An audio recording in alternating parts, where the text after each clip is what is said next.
Bon ben voilà, puisqu'il semblerait qu'en France on soit handicapé des reviews, voilà, en French, je viens de recevoir la SPL Crimson, envoyée par Thomann. Voilà. Voilà la babette. On voit ici. Hop. On voit ici une petite feuille, un Quick Star, imprimée. Et ici, voilà, 2 feuillets. Certainement une carte de garantie.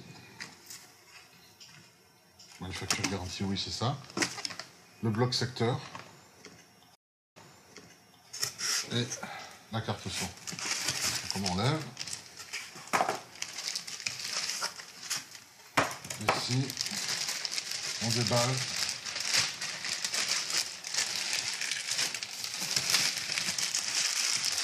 Voilà. On va enlever le bloc secteur. Ouais, ça c'est l'adaptateur.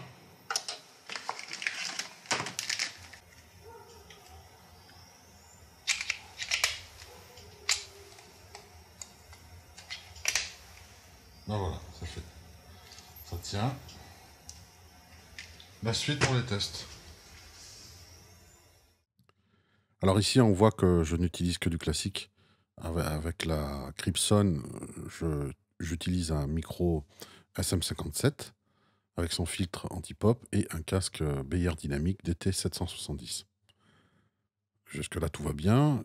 Sur une autre review, j'ai vu qu'il y avait un Anglais qui avait donc reçu sa SPL Cripson, avait enlevé le gros bouton du volume et l'électronique apparaissait en dessous. Ma version à moi, en tout cas ma SPL Cripson à moi, ma carte son, n'a pas ce défaut-là. J'ai enlevé, comme vous pourrez le voir là. Et tous les boutons sont comme ça enfermés. On n'a pas accès à la platine du PCB en dessous, comme on a pu le voir. Je vais vous le montrer d'ailleurs en extrait de la revue anglaise, comme ça vous pourrez voir que finalement SPL apparemment suit et met à jour son matériel. Étant donné que SPL Crimson est notifié comme classe Campliant, j'ai voulu tester si ça marchait ailleurs qu'avec un iPad.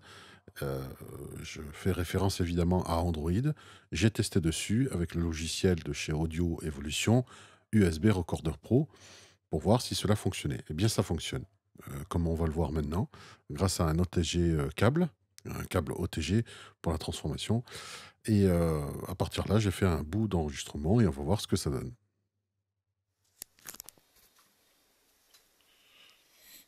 Test de l'enregistrement avec la SPL Crimson sur ma Nexus 7 pour voir comment cela fonctionne.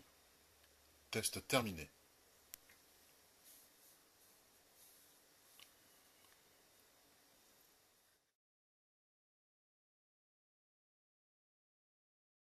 Test de l'enregistrement avec la SPL Crimson sur ma Nexus 7 pour voir comment cela fonctionne. Test terminé. Alors ici, le but est uniquement de prouver à quel point le son peut être malléable, enregistré avec un SM57 et la SPL Crimson. Ici, j'ai mon bureau et je vais essayer simplement de taper avec mes mains, comme ça, vous pourrez entendre l'acoustique. Et on va voir le son enregistré tel que je l'ai fait, hors caméra. Et ensuite, traiter pour donner un son un peu comme les tambours du Bronx.